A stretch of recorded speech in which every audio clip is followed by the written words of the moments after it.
My brother asked me to be the legal guardian of his baby. I agreed, but insisted on a paternity test. Now everything has changed.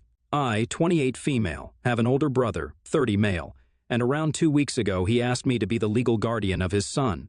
His son is just 6 months old. My brother visited me 2 weeks ago and told me that he and his wife wanted me to be his legal guardian because his job required him to move to another city. And his wife, 29 female, spends most of her time in the hospital for her chemo treatments. My brother can't reject this offer either, to stay back here because it pays more than his current job.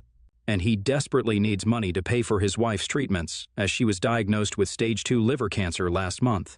So he worked out an arrangement with his in-laws where they'll be the ones looking after his wife while he works out of state for 5 days and comes back on the weekends. But they're also kind of aged and won't be able to handle taking care of both his wife and his son, so he wanted me to take over the duties of his son. We have no other family apart from each other, so I'm the only person he could turn to, which is why it was really difficult for me to say no at all. Both our parents passed away when we were in our early 20s, and we've been on our own ever since. My brother works in marketing, and I'm a high school teacher, so it's not exactly like we're rich, and I'm too busy and tired to take on any additional responsibilities like looking after my nephew.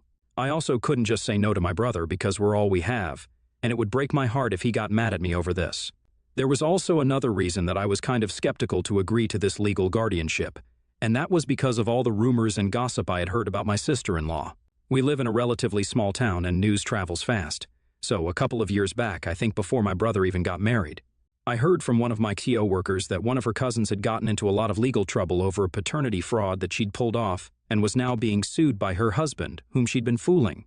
And even though people weren't really sure of it, there was one name that kept popping up when they were gossiping about this, and that was my present sister-in-law's name. I'm really not sure how exactly she was involved or to what extent, but I did know that she was involved somehow, and she'd helped them cover it up for a few years. After their child was born, their son was almost years old when that guy's wife, my sister-in-law's best friend, insisted that they get married so she could quit her job and live at home with their son. His mother suspected that something was off because of how hard she was pushing her decision, and that's how the paternity test finally happened. And we also learned that apparently my now sister-in-law had played a huge role in this fraud by putting her best friend in touch with her cousin who worked at the hospital and would periodically take money from her best friend and her unsuspecting husband to make sure this was all kept under wraps. So essentially she and her best friend were fooling the poor guy for money, and while her best friend got into legal trouble for it, she walked away scot-free. Almost 2 years ago, my brother told me that he'd met a woman, and it happened to be the same woman whom I'd heard about in this paternity scam gossip.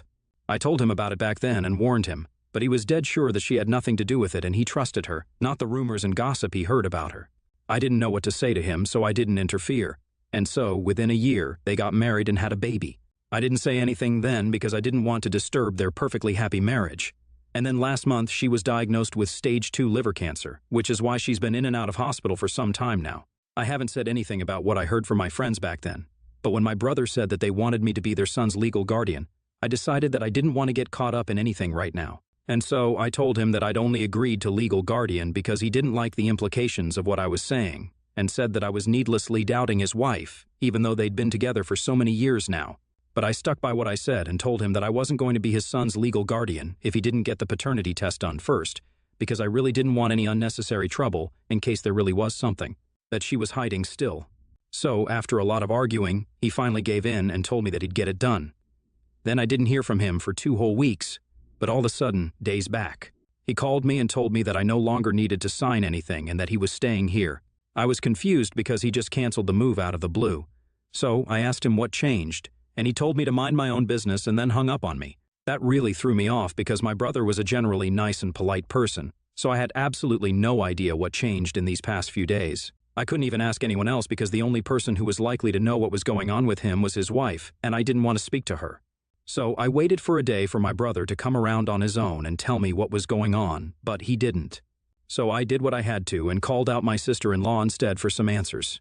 She answered as soon as I called, and when she did, she didn't waste a second before she started screaming at me and accusing me of ruining her marriage. I don't know why she said any of that, but one thing's for sure, something awful has happened, and I'm afraid that it has to do with the paternity test. I'd only been hell-bent on my brother getting the test done because I wanted to buy myself some time to think about what I wanted to do about the guardianship, and also, I didn't want to invite trouble just in case he wasn't really the parent. But I'm guessing that there was something that his wife had been hiding. And my insistence on the paternity test might have opened some can of worms because Otherwise, I couldn't think of a single reason why my brother would make such a decision. I feel awful because just for my own selfishness, I potentially ruined my brother's marriage, and it doesn't help that his wife's suffering from cancer as well. IEAA for insisting that my brother get a paternity test done before I agreed to be the legal guardian of his baby. Update 1. Thank you for all the kind messages and comments. I'm glad to know that not everyone's judging me for wanting to put myself before anyone else. I spoke to my brother today, and he told me everything that had happened in the past 2 weeks. After I asked him to get the paternity test done, he told me that after he met with me, he went straight home and told his wife what I'd asked for. He'd assumed it would be a pretty straightforward conversation since he didn't think his wife would disagree, but she was very against it, and it didn't make sense to him. She said that it was insulting that I wanted him to get a paternity test done because that just meant that I still believed that she was a scammer, and even worse, she'd been scamming her own husband. So, she was against the whole idea of the paternity test and wanted him to look for alternatives. But her reaction to the suggestion of getting a paternity test done was so overly emotional that even he began to suspect that something was off about her behavior, and after a few days of wondering what to do, he finally gave in and decided to get the paternity test done without telling his wife about it. He didn't know what to expect, but was secretly hoping that he wouldn't find out anything that he didn't want to. Unfortunately, I think everyone knows by now what he must have found out. My brother and his son weren't a match. He was so shocked by the results the first time that he got the test done a second time just to make sure that there had been no mistakes. And even the second time around, the result remained the same. He was in shock about what he'd found out since this meant that his marriage was a lie, but he had no idea how to confront his wife. He'd never paid any heed to the rumors he'd heard about her, not even when I'd warned him. But now, as it turns out, everyone else had been right, and he'd been the one who was dead wrong about his wife. A few days after he got the results, he decided to finally confront his wife. At first, she tried to deny it, but there was no running away from the truth anymore when he knew for a fact that he's not the father of the son he'd been raising for so long. After a while, she finally confessed to him that a while ago, when they'd just gotten married, she'd had an affair with one of her friends when he happened to be out of town, and that's how she got pregnant. She never came clean about it either because she felt like that was going to ruin their marriage for good, and once she got pregnant, she knew that she didn't want to be with anyone else apart from my brother. My sister-in-law also spilled the beans on the first paternity scam she pulled off by revealing that she'd been the one who put her best friend in touch with her cousin who used to work at the hospital back then. And her friend's husband never would have found out either if he hadn't gotten another paternity test done independently from a different hospital. So, whatever people had been saying about her was true. I can't believe that in spite of knowing the consequences of cheating and lying, she still went through and put my brother through the same thing. It's unbelievable and disgusting, to say the least. And now I'm really glad that I pressured my brother into getting a paternity test done, or else he might not have been able to find out about any of this. She didn't have a job when she married my brother, and after she got married, she decided that she wanted to be a stay-at-home mom. So, it had been my brother who'd been supporting her every step of the way. So, it wasn't the fact that she was finally sure of him that made her stay with him and pick her marriage over affairs, but the fact that she literally didn't have anyone else to go to once she got pregnant. My brother thinks that that's the real reason he stayed, and I agree with him. If she could cheat on him 1 year into their marriage, then she didn't really love him. And the only thing that made her stay with my brother was the fact that he was willing to look past her history, trust her implicitly, and provide for her without questioning her. She only cared about herself. And while my brother is still struggling to come to terms with that, I'm not. I'd always known that my sister-in-law wasn't the most trustworthy person, but had kept it all to myself since I didn't want to stir up any unnecessary trouble in my brother's life. And he seemed to be really in love with her. And the fact that they were pregnant within a year of their marriage, I couldn't say anything that could potentially mess up their marriage when they were about to have a child together. And once my nephew was born, there was no way I was going to talk crap about my sister-in-law, because that would inevitably end up with me and my brother never speaking again. So I stayed silent, but the truth was bound to come out someday. I just regret that I wasn't the one to stop this from happening. My brother has filed for divorce and full custody of his son. His wife is devastated and insists that she really does love him now, but there's no taking back what she did. I, for one, am happy that he's made the decision to leave, even if it is after so many years. The only thing I feel a little bad about is that she's a cancer patient, and this is coming at a really bad time for her, but my brother deserved better, and I'll stand by that. Update 2. I just found out from my brother that the friend that she cheated on him with, and his son's real father, had still been actively involved in their lives up until recently. He'd come over for a few drinks in the evening today and was venting to me when he told me about this spectacular bit of information. This man had been an old friend of his wife's, and he'd had feelings for her since forever. But then my sister-in-law had chosen to marry my brother because she felt that this friend of hers wasn't stable financially, which just meant that he was well off enough for her. She told him about this friend of hers long back when they started dating initially, but he'd never suspected a thing because that's how much he trusted her. When she told him the truth, she claimed that they'd been together only once after their marriage just because they were drunk and emotional, but he didn't know if anything she said was true anymore. My brother said that he'd been an idiot to trust her in the first place and regret spending so many years of his life fighting against anyone who said a word against her because eventually, it all turned out to be true and she was nothing more than someone who was after whatever little money he had, and he was the only guy foolish enough to trust her despite her reputation. I felt like crap about myself after he left because if I just pushed him a little harder and forced him not to marry this woman, then maybe he wouldn't be in this awful situation at all, but here we are. It's disgusting that she even remained in touch with the man she cheated on her husband with. Listening to him talk about how his wife would often invite this guy and his wife over for dinner and they'd all sit and chat like old friends while he raised this other man's son was sickening, and I just had to listen to him. But this was his reality. I really can't imagine what my brother must be going through right now, and I just keep thinking about how different things would have been if I tried to force him to see her reality before he got married to her. It sucks that he's having to go through all of this just because he chose to love someone who didn't deserve any of it. I don't even know what will become of this relationship with his son now because this is all bound to take a toll on him mentally. He's been living at home with his son, and his wife has moved in with her parents, but she keeps visiting every day to ask for forgiveness and convince him not to leave her. It must be crazy difficult for him to say no to a literal cancer patient after so many years of togetherness.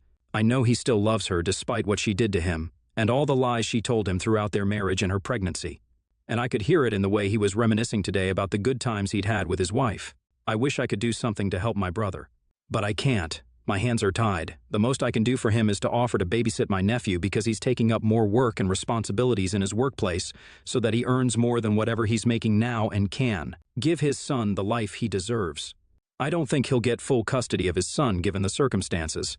I bet the court will want to let their kid spend as much time as he can with his mother if something unfortunate happens to her. It's unlikely that she'll be able to fight the cancer longer than she already has, and as far as I know, her condition has been steadily worsening for the past few months.